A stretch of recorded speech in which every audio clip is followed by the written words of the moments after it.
நம்ம ஒன்று ஒன்றா ஜாதிச்சுக்கிட்டு இருக்கான். இப்போ நம்ம கிராமத்திலே எல்லாரும் நினச்சி பாருங்களேன், இதெல்லாம் நடந்திருக்கான். என்ன நடந்திருக்கும்னா, ஒரு ஆள் ஒரு கெட்ட வளத்தை விடுறதுக்கு இன்னும் ஒன்று தொடணும். என்ன மச்சான் இப்போ சரக்கு அடிக்கிறது இல்லை? இல்லை மச்சான், உங்கள் தங்கச்சி என்னை கேட்காத ஏழை கேட்குறா, இப்போ விட்டுட்டேன். இப்போ ஒரு நாளைக்கு பூலிப்பு மட்டும் ஒரு 5 பாக்கெட் போட்டுக்கிடுவேன். கணேஷ் போல கிடையாது, பூலிப்பு. அதான் வந்து விஸ்பர், சி அந்த இது பஞ்சு மாதிரி இருக்க மாட்டா, அதானே அதை போட்டுக்கிறது. அதுக்கப்புறம் சொல்லுவேன், இது புகைச்சலாக இருக்குது, இப்போ ஒரு கட்டு செய்தி வீடி மட்டும் இழுத்துக்கிடுவேன். அப்போ அதையும் சொல்லுவேன், 4 மாதம் கழிச்சேன், அதையும் விட்டுட்டேன். இப்போ மூக்கு பொடி போட்டுக்கிறது. அதுவும் மூக்கு அடைச்சிக்கிட்டு பேச முடியல. இப்போ என்ன பண்ணுறது, வெத்தலை போட்டுக்கிறது. அப்போ இப்போ வெத்தலை விட்டுட்டியே, அது பல்லு கரையாக இருக்கணும், தங்கச்சி விளக்க மாற்றி அடித்தா விட்டுட்டேன். ஆனால் ஒரு கெட்ட வழக்கத்தை மறப்பதற்கு ஒன்றை நம்ம தொடங்க வேண்டும். இன்னும் சில பேர் அகராதிக்கு ஏதாவது ஒன்று சொல்லு, திருப்பி சொல்லாட்டா உனக்கு தூக்கம் வராது. எங்கள் மாப்பிள்ளை ஒருத்தர் இருக்கான், முருகன் தெரியுமில்ல அவனை. நான் சொன்னேன், டேய் காரியாவட்டியில் ஒருத்தர் வந்து 2 கிலோ சேவாப்பா, அந்தந்தண்டி கால் அந்தந்தண்டி அப்படின்ட்டேன். அவன் உடனே, எப்பா மானாமதில் அங்கே சித்தப்பா வச்சுருக்காரப்பா, 8 கிலோவில் சேவை, காலை விரிச்சா அந்த கைத்தண்டி இருக்குப்பா. அப்புறம் ஒரு நாள் சொன்னேன், ஏப்பா விருதுநர் போயிட்டு வரேன், பைக்கில் ஒருத்தன் அடிபட்டு கிடக்காண்டா, ஏப்பா அங்கே வீர சொல்லத்துக்கு அங்கிட்டு 7 பேர் செத்து போனாயப்பா. ஏதாவது ஒன்று சொல்லிக்கிட்டே இருப்பேன். அந்த கடையில் பார்த்தா புரோட்டாவுக்கு சால்னா, எப்பா மதுரை முனியாண்டு விளாசுப்பா, சால்னா வைக்கும் போதே எச்சு வரும்ப்பா. எதுவுமே 8 டயரில் ஒரு வண்டின்ட்டேன், எப்பா 80 டயர்லங்க வச்சுருக்காங்கப்பா. இப்படி பேசிக்கிட்டே இருந்த விளக்குப்பா. பள்ளிக்கூடம், அன்னைக்கு பள்ளிக்கூடத்தில் போய் அடி வாங்கினவங்கெல்லாம் யார் யார் கைதுக்குங்க? நான் வாங்கியிருக்கேன். எல்லாருமே கம்பு ஒடிஞ்சாலும் வாத்தியார் திருப்பி ஒரு கம்பை வெட்டிட்டு வர சொல்லி பேலன்ஸ் அடிச்சாத்தே அந்த ஆளு தூக்கம் வரும். சட்டார் சட்டார்னு என்னையெல்லாம் ஒரு நாள் 60 அடி அடிச்சார். எதுக்கு சார் என்னை அடிச்சிய? பொண்டாட்டி இட்லிக்கு பொடி வைக்கல, அந்த வெறுப்புல என்னைய அப்படிலாம் அடி வாங்கியிருக்கு.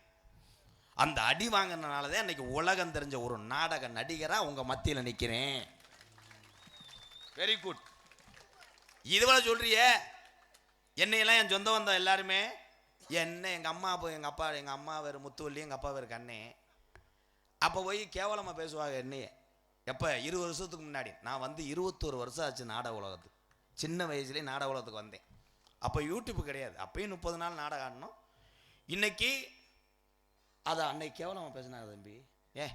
ஏன் முத்துவள்ளி எங்கள் அம்மாட்ட, இது என்ன ஒரு தொழில், இது கூத்தாடி தொழில், இதை போய் உன் பிள்ளைய போய் அளவு விட்ட பயில போய் இதில் விடுற, சி இது என்ன அப்படின்னுச்சு. இன்னைக்கு இந்த கூத்தாடியை என்னைக்காவது நேரில் பார்க்க முடியுமான்னு ஏங்குது. அதே உண்மை. எந்த தொழிலுமே வந்து லேசு கிடையாதுங்க. கொத்தனார் முதற்கண்டு எத்தனையோ வீட்டுகளில் கஷ்டப்பட்டு கட்டி நமக்காக விளக்கேற்றி வைக்கக்கூடிய கொத்தனார் தொழிலும் புனிதமானது.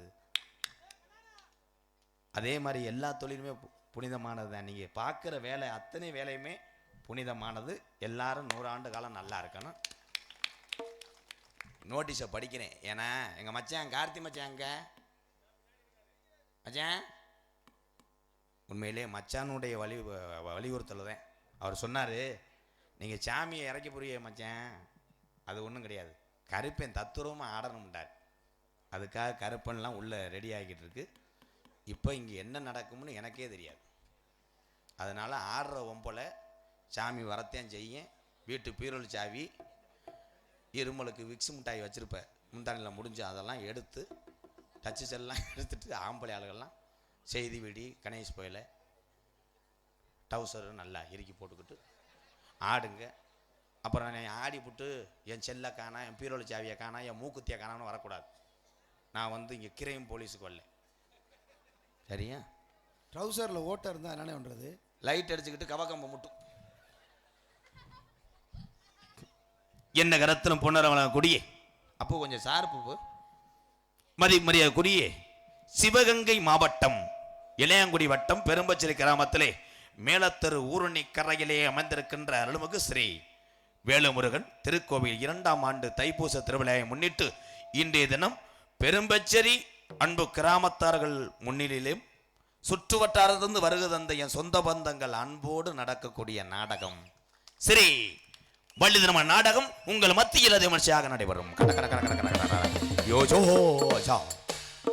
நடிபிச வேந்தன், நடிபிச மன்னன், பக்கத்தூரோ எட்டத்தூரோ கிடையாது, அறந்தாங்கி அருகாமல் உள்ள மேலப்பட்டு கிராமத்தைச் சேர்ந்த கேபிஏ காளிமுத்தவர்கள் இந்த மேடையிலே வேடன் விரத்தனாக நடிக்க காத்துக் கொண்டிருக்கிறார். குயிலினும் இனிமையான கோயிலவாணி, எத்தனை பாட்டு என்ன பாட்டு கடனும் பாடக்கூடிய திறமை படைத்த ஒரு வீர தமிழச்சி என் தங்கச்சி வந்திருக்க. வள்ளி லேஜான வள்ளி கிடையாது, எம்ஏ. ஆத்தா பென்சில் எம்ஏ. ஏன்னா நீ இந்த சோக்கை கெடுத்து விட்டுருவ, இழுத்து கண்டாலுமே. எம்ஏ ரேணுகாதேவி அவர்கள் வள்ளியாக சொல்லிக்க காத்து கொண்டிருக்கிறார். பாட்டுக்கென்று பிறந்து பாட்டுக்கென்றே வாழ்ந்து கொண்டிருக்கிறார். உண்மையிலேயே மண்டையில் மசுரல் ஆட்டாலும் என் நண்பன் தான். நாரதர் வேஷம் போடுறவன் என் நண்பன். வேஷத்துக்கு தான் சாமி, அப்போ நான் மதிப்பு கொடுப்பேன். இப்போ என் நண்பனை சொல்லணும், இயற்கையிலேயே முடி இருந்தால் அதோடு வாழ கற்றுக்கங்க. முடி நடுறாங்க, எச்சியை தொட்டு ஒட்டுறாங்கன்னு போயிடாதீங்க. புண்ணு வச்சு மண்டை ஊற அவன் அப்படித்தேன். யாராவது ஒரு ஆள் சொல்லியிருக்கேன், கோழிப்பையை தடவிக்கிட்டு போ, கோழிப்பையும் குருண மருந்தையும் சேர்த்துக்கிட்டு கத்தால எருக்களம்பாலை வச்சு குலைக்கிக்கிட்டு போடுங்கன்னு போட்டு முண்டை 7 நாளாக கடந்தேன். அப்போலாவில் சலமான சலமுள்ள பிதிக்கி அவனை. என் அன்பு நண்பன் வையாபுரி மண் கண்டெடுத்த செந்தில் குமரன் அவர்கள் நாரதராக தோன்ற காத்துக் கொண்டிருக்கிறார். ஆறுமுனிய கலையரசு, பின்பாட்டு இசைமுரசு. இன்னைக்கு இந்த தைத்திருநாள் முருகனுடைய இந்த புனிதமான விழாவிலே அத்தனை மக்களும் பூவு மாலை புஷ்பம் எல்லாம் ஒண்ணுதான். இதெல்லாம் வாங்கியது யார் என்றால் இவர்களை போன்ற கையில தான். என் தம்பி மணிகண்டே புதுக்கோட்டை சாலை ஓரத்திலே சாக்கடை ஓடிக்கிட்டு இருக்கும்போது தன்னுடைய தாயினுடைய அரவணைப்போடு பூக்கட்டும் தொழில், புனிதமான தொழில் செய்து வந்தவன் இவன். 10 ஆண்டு காலமாக நடிகருடைய உறவுகளை நம்பி வாழ்ந்த இவன் நாடகம் கிடையாது. மாசத்துக்கு 3 நாடகம் 4 நாடகம் ஆடுவேன் அவன். இன்னைக்கு 30 நாள் ஆட வச்சது நான் கிடையாது, இந்த தமிழர்கள். மறந்துடாதடா, மறந்தேன்னா மூத்திரத்தை குடி குத்தி வரட்டும் பாரு, உப்பு வைக்கும் உடனத்தை வய கைதட்டேன் எருவு மாடாக இருந்துட்டு ஊரும்ல. 30 நாள் நாடகம் ஆடிட்டு போன வருஷம் நான் கூட ஒன்றுமே செய்யலை. இப்போ 12 லட்ச ரூபாய்க்கு வீடு வாங்கியிருக்கேன். இது சம்பாத்தியத்தில் வாங்கினியா இல்லை வேறு எதுவும் கஞ்சா ஓட்டுறியா? என்ன இலவ போட பொழைச்சிக்க. நான் சொன்னேன், நான் தங்க சொன்னேன் தங்க, நாடக உலகம் மட்டும் கிடையாது, எந்த ஒரு தொழிலுமே ஒரு ரவுண்டு தான்டா. நம்ம சொல்கிறோம்ல, ஒரு காலத்தில் பரம்பக்குடியில் பார்த்தா அவங்க கடை அவங்க வண்டி கொடி கட்டி வாழ்ந்த குடும்பம். இன்னைக்கு பாரு, மூத்தவெல்லாம் சோத்துக்கு இல்லாமல் தெரியும், இளையவன் அவ்வளோதான். அப்படி சொல்கிறோம்ல, ஒரு ரவுண்டு தான். அதில் சுதாரித்து பொழைச்சிக்க நல்லா சேர்த்து வச்சுக்கிறேன்னு சொன்னேன். இப்போ புதுக்கோட்டையில் ஒரு 9 சேர்த்து வச்சுருக்கேன். நான் காசை சேர்த்து வைக்க சொல்லியிருக்கேன். இவன் ஏடிஎம் மிஷினையே தகட்டி கொண்டு போயிருக்கானே. இதை பார்த்துட்டு முட்டாட்டி உலக்கிட்டு அடிக்கணும், நீ தெருவில் தெரியும் நான் வரேன். என் அன்பு தம்பி நகைச்சுவைக்காக பேசுகிறான். அவன் வெகுலி ஒன்று சொன்னால் கூட அங்கிட்டு போய் வண்டி ஓட்ட அழுதுட்டு வருவேன். வண்டி ஓட முடியாது, ஏன்னா சிமெண்ட் மூடை பெருசு. அதெல்லாம் உடச்சி மூடையை பிரட்டி உட்காரதுக்குள்ளே விட்ட விழுந்துடும். இந்த தங்கப்பாண்டி முருகனை நான் சிரிக்க வைக்கிறதுக்கு நான் படுற வாடு. அந்த ஆண்டவனே பகவானே ரஜன் சிரிங்கட நல்லா. தம்பி இதெல்லாம் வேற ஆள்கிட்ட வச்சுக்கிறேன். நம்ம லக்காங்குடி தவிட தின்னுட்டு இருமுனது மாதிரி. என் தம்பி நல்ல ஜோக்கை ஒன்று ரெடி பண்ணிட்டேன். இப்போ வாய்க்கில் விட்டு போட்டேன்ல, பொம்பளையாளுக்கு இப்போ குலவை கூட தெரியல. கேளு, பானை பொங்கிருச்சு. ஏய் மீனாட்சி நீ ஓடுறி, ஏ புஷ்பா நீ நல்லா போடு, ஏய் அந்த கீழாட்டிலேருந்து வாக்கப்பட்டு வந்தால அவளை கூப்பிடுங்கடி, குலவை உடனே எந்த முட்டைக்கும் தெரியல. கிளம்பிருச்சு வாயை வச்சுட்டு. ஓ எங்க கிளவியை கூட்டு வந்து போட சொல்லியிருக்கு. அது குலவை மாதிரி தம்மு கட்ட முடியலடி, ஏய் கைகிட்ட போடு ஓலான் இருக்கு. செட்டு பல்லு பானையில் விழுந்து பொங்கலை கொண்டு வெளியே ஊத்துனாங்க. இதெல்லாம் தேவையா? எதில் விட்டேன்? ஒளிப்பானை ஆஃப் பண்ணி வச்சுட்டு பேசுறேன். ஜோக்கு அப்புறம் கெடுக்கிறேன். என் அன்பு தம்பி மணிகண்டன்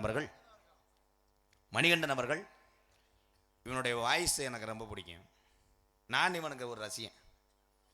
ஏன்னா கலைஞன் வந்து கலைஞனை ரசிச்சாதான் அவன் நடிகனை முன்னேற முடியும். நான் உன்னை ரசிக்கிறேன்டா, வாழ்த்துக்கள். இப்போ நீ பாடக்கூடிய இந்த பாட்டு என் சொந்த பந்தம் இங்கே இருக்கிறது பூரா என் சொந்த பந்தம் தான். தமிழர்கள் எங்கே இருக்காங்களோ எம்கேஆருக்கு சொந்தம் தான், உனக்கும் சொந்தம் தான். நீ பாடுற பாட்டுக்கு தன்னை மறந்து அவங்க கைதட்டணும். அப்படி கைதட்டு வாங்கினீன்னா காலையில் 3500 தர்றேன், வாங்கிட்டு போய் பேக்கரில் பிறக்கி திம்பியோ, உன் பொண்டாட்டிக்கு லவுக்கு எடுப்பியோ, உன் பிள்ளைக்கு கிழக்கு வாங்குவியோ எனக்கு தெரியாது, தர்றேன். அப்படி ஏய் பேசாமல் இருக்கடா தம்பி, மற்ற ஆள்கிட்ட மட்டும் என்ன பேசக்கூடாது. ஆமாம், நான் வந்து கிறித்துவம் முடிச்சவேன், நாடக உலகத்தில் லூசுனா நான் தான், இறக்கப்படுவேன். அதே மாதிரி எதிர்த்து பேசினா விட்டு போக மாட்டேன் தம்பி, பேசாம இரு. எப்படா என்னத்தை திருத்த முடியல, எதிர்த்து பேசினேன், நீ எனக்கு தம்பி தானடா. ஏ ஆமா சூர்யா, ஆமா அவர் போய் தானே தங்கம் வாங்கிட்டு வந்தார் இந்தியாவுக்கு. சூர்யா முகரையா பாரு, எதிர்த்து பேசுறேன் தம்பி.